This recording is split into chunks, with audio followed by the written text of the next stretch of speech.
Morning, church. Today, our scripture reading takes us to the second half of Matthew 21 and Matthew chapter 22. As you're reading along, you'll notice that there's quite a few parables that Jesus tells here, back to back to back to back. And the parables themselves, really, if you were to summarize them, are about our readiness or response to Jesus. And that in each of the parables, there's one about two sons, one who sort of puts his hand up and says, "Yeah, Dad, I'll go and help you in the vineyard," and then he doesn't. And the other one says, "No, I'm not," but then he does.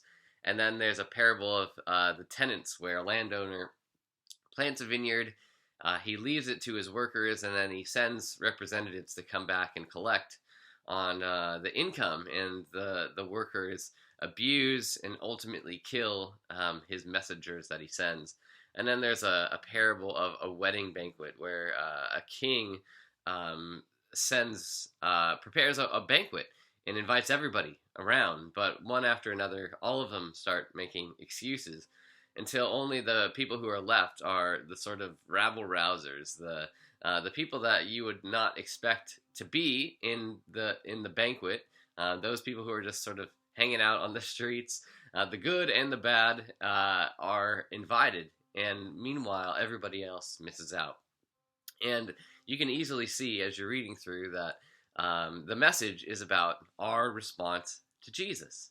In each of these, there's an invitation to come and be a part of what the king or the master or the landowner is doing.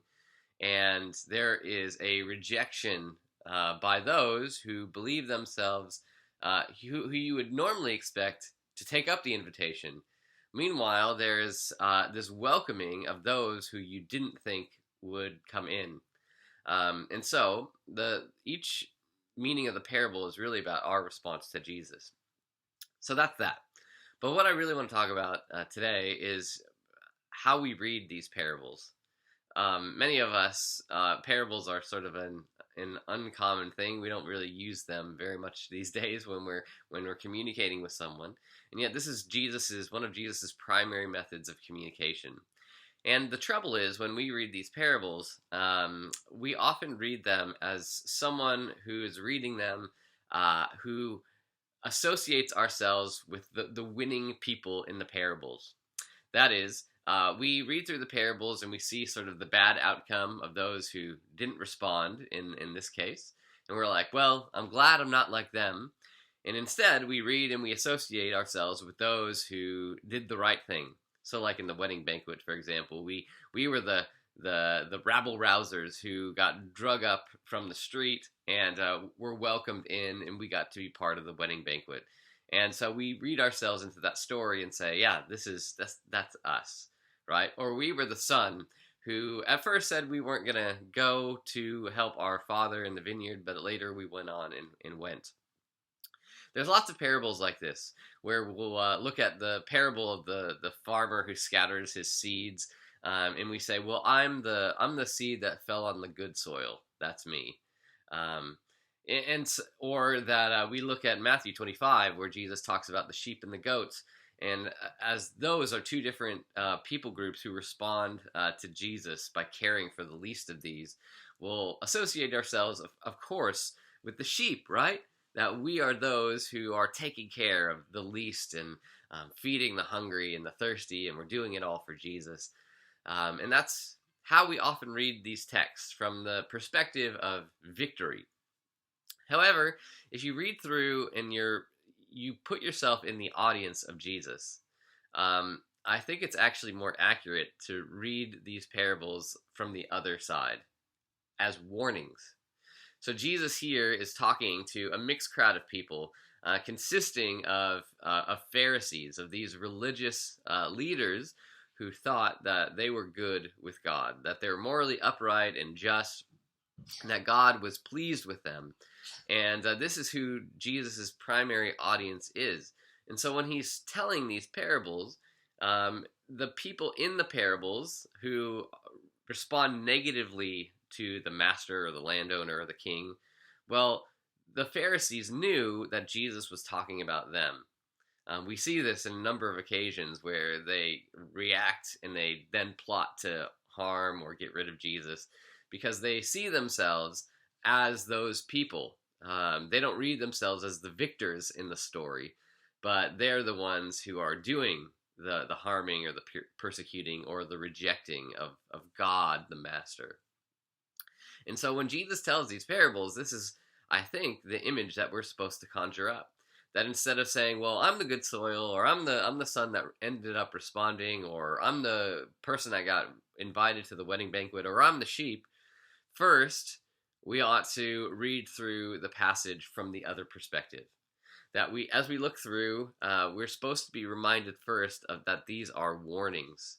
These are warnings to those of us who think, like the Pharisees, that we're good with God, that we've done everything right, that there's something morally good about us, but in reality, we are rejecting God's invitation. We are rejecting the one who God sent. We are not living up to the standards that God has prepared. That we are the ones that we think we're now good enough that we don't need an invitation to the wedding banquet. Because look at us, we got lots of stuff going on.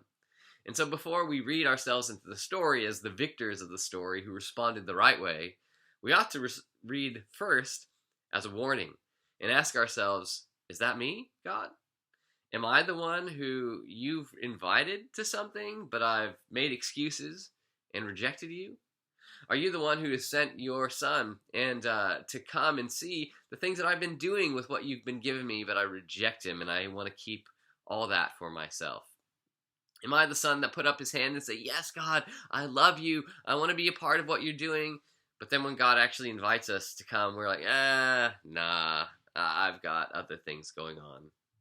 You see, when we read it these parables that way, it changes our perspective. It helps us to stop. And like David prays in Psalm 51, to show if there's any wicked way in me.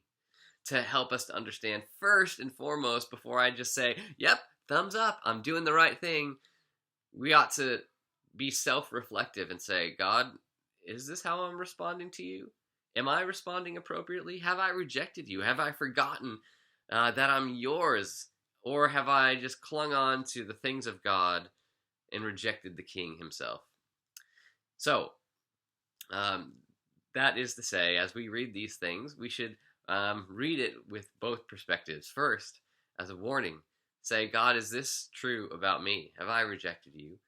But also, then, to celebrate, to say, God, you have invited me in. I am grateful that you're the one who's welcomed me and helped me to respond appropriately to you. Not as someone who deserves it or thinks that he's good enough or morally righteous enough, but simply because you love me. So this is just a way for us to read through these parables well. I hope that it serves both as a challenge and an encouragement to you. See you later.